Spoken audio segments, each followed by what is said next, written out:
प्रेम प्रणाम।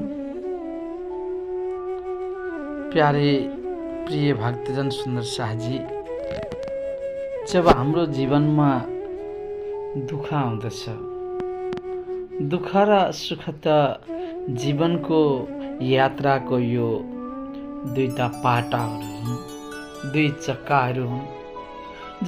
जब दुःख आउँदछ व्यक्ति घबराउँदछ, आत्तिँदछ।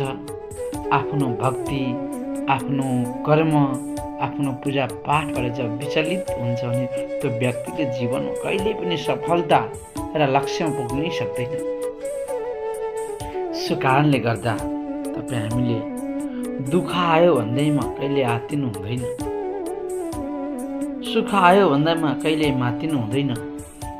दुख में सुमिरा न सब करे, सुख में करे न कोई। और सुख में सुमिरन करे तो दुख कहाँ को होए। संत कबीरले पनि भन्नुभयो, दुख आपत्ति विपत्तिमा हर कोहीले परमात्माको नाम सुमिरन, परमात्मालाई याद गर्दछन्।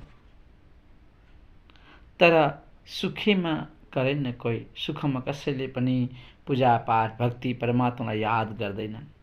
अगर सुखमा परमात्मालाई तिमीले याद गर्दछौ भने दुःख कहाँको हो भन्नुभएको छ। सो कारणले गर्दा जीवनमा दुःख सुख उकाली ओह्राली हुन्, जीवनको कहिल्यै घबराउनु हुँदैन।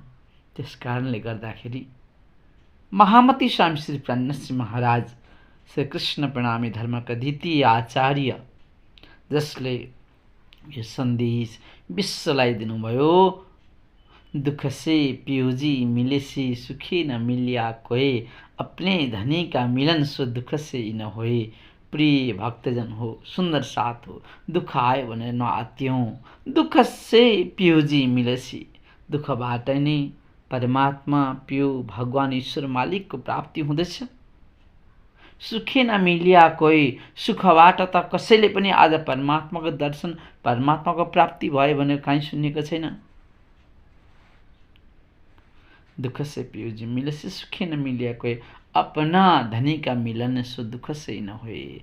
आफ्नो आत्माका मालिक परमात्मा परब्रह्म भगवान ईश्वर मालिकको मिलन त दुःखबाटै हुँदछ। त्यस कारणले हरेकको जीवनमा दुःख आउँदैछ भने दुःखको पछाडि सुख लेखेको हुन्छ।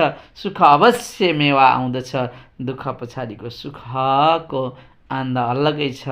पहिला परिश्रम गर्नु पर्यो, पहिला केही घोटिनु पर्यो। त्यो एउटा हिरा पनि पुरा घोटिँदा गएपछि अनि अन्त्यमा गएर चम्किन्छ। हेर्नुहोस् है, यो ढुङ्गा पत्थर